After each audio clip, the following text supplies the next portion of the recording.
80s 90s கிட்ஸோட பெட்டி கடை மிட்டாய், அதாவது பாட்டிலில் கடைக்காரர் கலர் கலராக போட்டு வச்சுருப்பார்ல, அதுதான் இன்றைக்கி எப்படி செய்கிறதுன்னு பார்க்க போகிறோம்.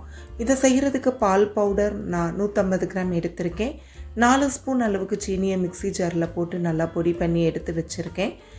இப்போது 50 ml அளவுக்கு கண்டென்ஸ்டு மில்கை நீங்கள் இந்த பால் பவுடரில் சேர்த்துக்கோங்க. சேர்த்துட்டு ஸ்பேச்சுலா இருந்தால் அதால் கிளறி விடுங்க, இல்லை கரண்டி வச்சு கிளறி விடுங்க. நீங்கள் கையை உள்ளே விட்டீங்கன்னா கண்டென்ஸ்டு மில்க் கையில் ஒட்டிக்கும். ஸோ அது ரெண்டையும் நம்ம ஈஸியாக இந்த மாதிரி கிளற முடியாது. அதனால தான் ஸ்பேச்சுலா இல்லை கரண்டி யூஸ் பண்ணுங்கன்னு சொல்கிறேன். இப்போது ஓரளவு நல்லா கிளறிட்டோம். கைகளால் இப்போ நீங்கள் நல்லா பிணைஞ்சு விட்டுக்கலாம். திரும்பவும் 50 ml அளவுக்கு கண்டென்ஸ்டு மில்கை சேர்த்துக்கோங்க பால் பவுடரோட. அதே மாதிரி நீங்கள் ஸ்பேச்சுலா வச்சு கிளறி விட்டுட்டு அதுக்கப்புறம் நீங்கள் கைகளால் நல்லா பிணைஞ்சு விடலாம்.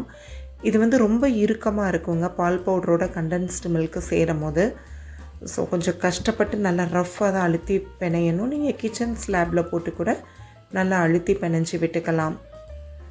இப்போ கண்டென்ஸ்டு மில்கில் இருக்க ஈரப்பதம் அந்த ஸ்லாப்பில் ஒட்டி தான் இருக்குது. இந்த ஈரப்பதம் கூட இல்லைன்னா ரொம்ப இறுகி போயிடும். இப்போது நான் கத்தியை வச்சு 4-5 பிரிவாக பிரிச்சுக்கிறேன். ஏன்னா நான் கலர்ஸ் ஆட் பண்ணி இந்த மிட்டாயை செய்ய போகிறேன். உங்களுக்கு கலர்ஸ் சேர்க்க இஷ்டம் இல்லைன்னா நீங்கள் ஒயிட் கலரில் அப்படியே செஞ்சு சாப்பிட்டுக்கலாம். இப்போது ஒவ்வொரு பார்ட்டையும் நல்லா கைகளால் அழுத்தி உருட்டி வச்சுக்கோங்க. உங்களுக்கு பிடிச்ச கலர்ஸை நீங்கள் ஆட் பண்ணிக்கலாம். பொதுவாக வீட்டில் பர்த்டே பார்ட்டிஸ்லாம் வருதுன்னா இந்த மாதிரி நீங்கள் செஞ்சு கொடுக்கலாம். கடைகளில் வாங்க வேண்டிய அவசியமும் இருக்காது.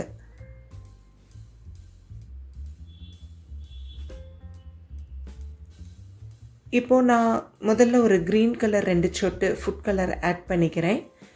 இப்போ அதை நல்லா கைகளால் அழுத்தி பிணைஞ்சு விடுங்க. இந்த கலர் ஃபுல்லாக மெர்ஜ் ஆகிறதுக்கு கொஞ்சம் டைம் எடுக்கும். ஸோ கொஞ்சம் நல்லா கைகளால் அழுத்தி பிணைஞ்சு எடுத்துக்கோங்க. ஊடால சின்னதாக திப்பியாக கூட இந்த பால் பவுட்ரு இருக்கலாம். அதை முடிஞ்ச அளவுக்கு நல்லா அழுத்தி பிணைஞ்சு விட்டுக்கோங்க. இப்போ மஞ்சள் கலர் ஆட் பண்ணியிருக்கேன். அதையும் பாருங்கள் நல்லா கைகளால் அழுத்தி பிணைஞ்சு எடுத்தாச்சு. இப்போ அதே மாதிரி பிங்க் மற்றும் நீல கலர்லேயும் ரெடி பண்ணி வச்சுருக்கேன். இப்போது நாம் ஒரு கலரை சூஸ் பண்ணி எடுத்துகிட்டு நம்ம இந்த சுகர் பவுடர் ரெடி பண்ணியிருக்கோம் இல்லையா, அதை கைகளில் நல்லா தடவிட்டு நம்மளுக்கு தேவையான ஷேப்பில் உருட்டிக்கலாம். நான் இங்கே ரவுண்ட் ஷேப்பில் தான் உருட்டியிருக்கேன். அப்படியே ஸ்லாப்பில் கொஞ்சம் சுகர் பவுடரையும் தூவி உருட்டுற எல்லாத்தையும் அதில் போட்டுட்டு நல்லா கிளறி விட்டுருங்க, எல்லா பக்கமும் வர்ற மாதிரி.